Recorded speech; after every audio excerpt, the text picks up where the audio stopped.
ತಿಂಗಳೆಲ್ಲ ಕಷ್ಟಪಟ್ಟು ದುಡ್ದಿರೋ ದುಡ್ಡು ಹತ್ತೇ ದಿನದಲ್ಲಿ ಖಾಲಿ ಆಗ್ತಿದೆಯಾ? ಹಾಗಿದ್ರೆ ಈ ವಿಡಿಯೋ ನಿಮಗೋಸ್ಕರ. ಕರ್ನಾಟಕದಲ್ಲಿ 90% ಜನ ಫೈನಾನ್ಷಿಯಲ್ ಮಿಸ್ಟೇಕ್ ಮಾಡ್ತಿದ್ದಾರೆ. ಏನು ಗೊತ್ತಾ? ಒಂದೇ ಒಂದು ಬ್ಯಾಂಕ್ ಅಕೌಂಟ್ ಇರೋದು, ಅದು ತಮ್ಮ ಸ್ಯಾಲ್ರಿ ಅಕೌಂಟ್ ಆಗಿರೋದು. ಅಂದರೆ ಒಂದೇ ಒಂದು ಆದಾಯದ ಮೇಲೆ ಡಿಪೆಂಡ್ ಆಗಿರೋದು.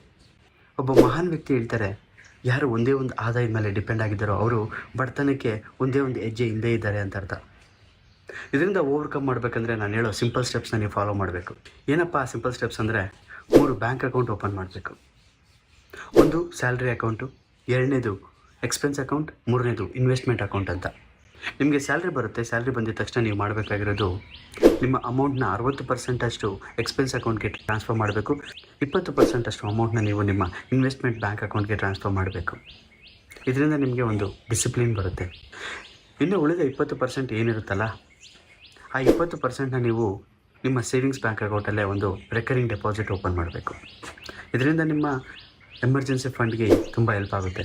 ನಿಮಗೇನಾದರೂ ಕೆಲಸ ಹೋಯಿತು ಅಥವಾ ನಿಮಗೆ ಮೆಡಿಕಲ್ ಎಮರ್ಜೆನ್ಸಿ ಬಂತು, ಈಗ ನಿಮ್ಮ 60% ಅಷ್ಟು ಇರುವಂಥ ಎಕ್ಸ್ಪೆನ್ಸ್ ಬ್ಯಾಂಕ್ ಅಕೌಂಟಿಂದ ನಿಮ್ಮ ಡೈಲಿ ಟ್ರಾನ್ಸಾಕ್ಷನ್ಸ್ನ ಮಾಡ್ಬೋದು. ಏನಾದರೂ ರೆಂಟ್ ಕಟ್ಟೋದಿರಲಿ, EMI ಕಟ್ಟೋದಿರಲಿ, ನಿಮ್ಮ ಬಿಲ್ಸ್ ಏನಾದರೂ ಪೇ ಮಾಡಬೇಕಾದ್ರೆ ಎಕ್ಸ್ಪೆನ್ಸ್ ಅಕೌಂಟಿಂದ ಅಮೌಂಟ್ನ ಟ್ರಾನ್ಸ್ಫರ್ ಮಾಡ್ಕೊಳ್ಳಿ. ಇನ್ನು ಉಳಿದ 20% ಇದೆಯಲ್ಲ ಇನ್ವೆಸ್ಟ್ಮೆಂಟ್ ಅಕೌಂಟ್, ಅದನ್ನು ಯಾವುದೇ ಕಾರಣಕ್ಕೂ ತೆಗೆಯೋಕೋಬೇಡಿ. ಅದು ನಿಮಗೆ ಲಾಂಗ್ ಟರ್ಮಲ್ಲಿ ವೆಲ್ತ್ನ ಬಿಲ್ಡ್ ಮಾಡುತ್ತೆ. ಆ 20%ನ ನೀವು ಮ್ಯೂಚುವಲ್ ಫಂಡಲ್ಲಿ ಇನ್ವೆಸ್ಟ್ ಮಾಡ್ಬೋದು, ಸ್ಟಾಕ್ಸಲ್ಲಿ ಇನ್ವೆಸ್ಟ್ ಮಾಡ್ಬೋದು, ಅಥವಾ ಗೋಲ್ಡಲ್ಲಿ ಇನ್ವೆಸ್ಟ್ ಮಾಡ್ಬೋದು, ಅಥವಾ ನೀವು ರಿಯಲ್ ಎಸ್ಟೇಟಲ್ಲಿ ಇನ್ವೆಸ್ಟ್ ಮಾಡ್ಬೋದು. ಇದರಿಂದ ನಿಮ್ಮ ಪೋರ್ಟ್ಫೋಲಿಯೋ ಈಕ್ವಲ್ ಆಗಿ ಡೈವರ್ಸಿಫೈ ಆಗುತ್ತೆ. ಈ ಥರ ಮಾಡೋದ್ರಿಂದ ನಮ್ಮ ಬ್ಯಾಂಕ್ ಅಕೌಂಟ್ ಖಾಲಿ ಆಗೋದಿಲ್ಲ ನೋಡಿ.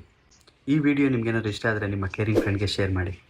ನಮ್ಮ ಕೋಟಿ ಕನಸು ಅಕಾಡೆಮಿಗೆ ಜಾಯ್ನ್ ಆಗಬೇಕು, ಈ ರೀತಿ ಟಿಪ್ಸ್ ನೀವು ಪಡ್ಕೋಬೇಕು ಅಂದರೆ ಬಯೋದಲ್ಲಿ ಕಾಣ್ತಾ ಇರುವಂಥ ವಾಟ್ಸಪ್ ಚಾನಲ್ಗೆ ಜಾಯ್ನ್ ಆಗಿ.